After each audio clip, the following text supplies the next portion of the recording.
Renting versus owning in retirement. Here's a question I get all the time. Should you stay in your home or should you sell it, rent, and free up that equity for the life you actually want to live? This is a question I get frequently from people in my community. And here's what I tell them. This is not a simple math problem. It's a values conversation dressed up in spreadsheets. So today I want to help you think through it the way I think through it with my one-on-one clients, with real data, real nuance, and no one-size-fits-all answer. Let's start with something that might surprise you. According to Harvard's Joint Center for Housing Studies, more than 7 million Americans over the age of 65 are renters, not homeowners. And that number is growing. In 2024 alone, renter households surged by 848,000 nationally, pushing the share of Americans who rent to nearly 35%, approaching levels not seen since the 2010s. Meanwhile, 2024 marked the first year in 8 years that the national homeownership rate actually declined. So if you've been quietly wondering whether renting in retirement might be the smart move, you're not alone. And you're not crazy either. You are, in fact, part of a very significant shift in how people are choosing to live in this chapter of life. Let me make the best case for both sides to be fair to both positions, starting with ownership. Because for most of the people watching this channel, homeownership has been the bedrock of your financial life. If you own your home outright or close to it, staying put often makes the most financial sense on paper. You've eliminated or nearly eliminated your largest monthly expense. That's a powerful foundation for a retirement budget. Owning also gives you something renting doesn't, an appreciating asset. The National Association of Realtors reports that as of Q2 of 2025, the national median single-family home price has risen to $429,400. That's up nearly 60% since 2019.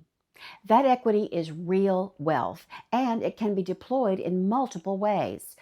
A sale, a downsize, or a reverse mortgage if your circumstances call for it. There's also the stability argument, and it's not trivial.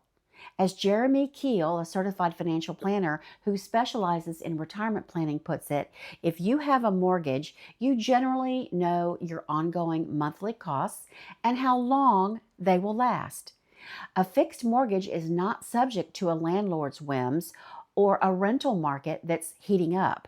And when you own, you can renovate, customize, and stay as long as you choose without anyone's permission. The tax picture can also favor ownership, particularly when you sell. If you've lived in your primary residence for at least 2 of the past 5 years, current IRS guidelines allow you to exclude up to $250,000 in capital gains from your income, or $500,000 if you're married and filing jointly. That's a significant financial advantage that renters simply don't have access to. Now, let me be honest about the part of homeownership that tends to get glossed over: the creeping, relentless cost of maintaining a home that's been lived in for decades. Experts generally recommend budgeting between 1 and 4% of your home's value annually for maintenance. On a $450,000 home, that's anywhere from $4,500 to $18,000 per year, and that assumes nothing catastrophic goes wrong. A single HVAC replacement can run $7,000 or more. Add a new roof, updated windows, or a plumbing issue, and your paid-off home is quietly draining your retirement accounts. And then there's insurance. U.S. homeowners saw their insurance premiums rise an average of 24% over the past 3 years, according to a 2025 Consumer Federation of America report. If you happen to live in Florida, and many of my viewers do, you're paying nearly 140% above the national average, according to Bankrate. That is not a mistake. Property taxes are climbing too, often outpacing inflation in high demand markets. And unlike a renter, you absorb every one of those increases directly.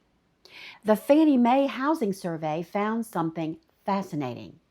56% of boomers said they never plan to sell their homes, and yet 84% of those same boomers report at least some level of concern about homeownership as they age, particularly around maintenance costs, upkeep, and other unexpected costs.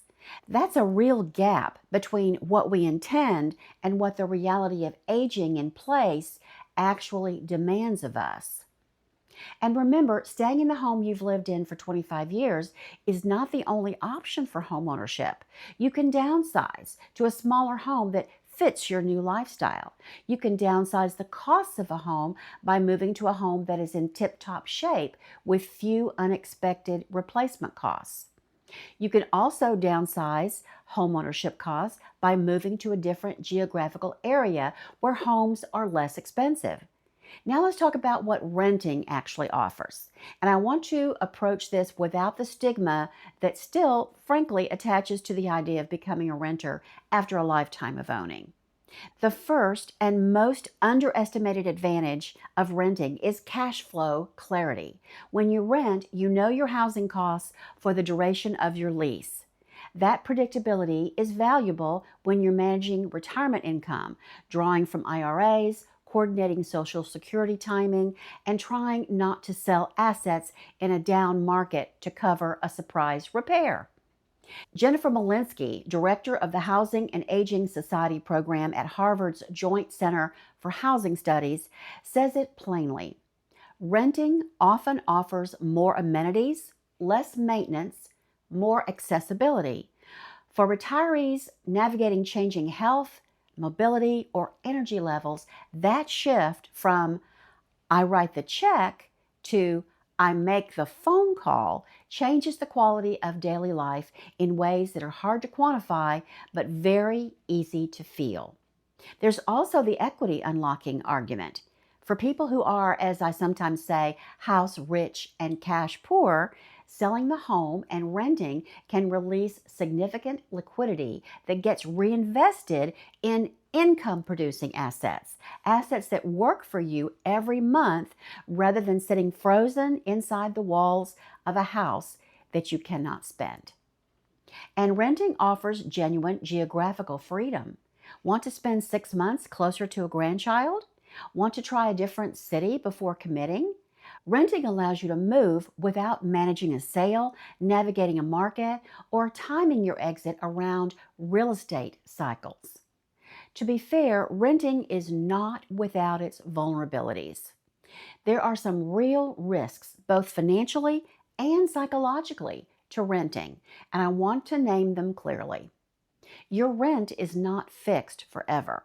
Landlords can raise rates on an annual basis whenever the lease ends. In competitive markets, those increases can outpace Social Security adjustments. You can also, in some cases, be asked to vacate when a lease ends, a disruption that becomes harder to absorb the older you get. Lizetta Rainey Braxton, a certified financial planner and a member of the CNBC Financial Advisor Council, frames it this way. As a retired renter, you are faced every month with a housing expense for the rest of your life. It's an expense that is not fixed. It is variable based on market trends. That's the honest trade-off. The predictability of a lease has a very short horizon, whereas the unpredictability of the market is a constant. Renters also don't build equity, full stop. If you're renting and your investments aren't performing, you don't have a home to sell as a backstop. That asymmetry matters and should factor into any honest conversation about this decision. So how do you actually decide? I want to offer you a framework from my retirement triptych, the 3 pillars I use with every client: prosperity, purpose, and play. First, through the lens of prosperity, run the actual numbers. What are your total annual costs of owning, including taxes, insurance, maintenance reserves, and the opportunity cost of equity sitting in a house rather than being invested? Compare that to what renting would cost in your target market. The answer will likely surprise you. And please, take this to a fee-only fiduciary advisor who can stress test the comparison against your full picture. This is exactly the kind of conversation National Association of Professional Financial Advisors can help you find the right professional for. Next, through the lens of purpose, where do you want to be? Is the place you're currently living the place that serves the life you're designing? Sometimes people stay in houses they've outgrown because selling feels like a kind of defeat. It isn't. Selling a house you no longer need is not losing something, it's choosing something else. Through the lens of play, the question is, what does the freed up time, energy, and money make possible? If owning your home requires that you spend your weekends managing it, stressing over it, or funding it at the expense of the things you actually arrived at retirement to do, that's a data point worth taking seriously. I'll leave you with this. The question is not, is renting or owning better? The question is, what does my housing choice make possible or impossible for the retirement I'm designing? That's the reframe. That's design mode thinking. If this conversation sparks something for you, I'd love to hear where you landed in the comments. Are you a committed owner? Or are you seriously considering a move to renting? Have you already made the leap and want to share what you've learned?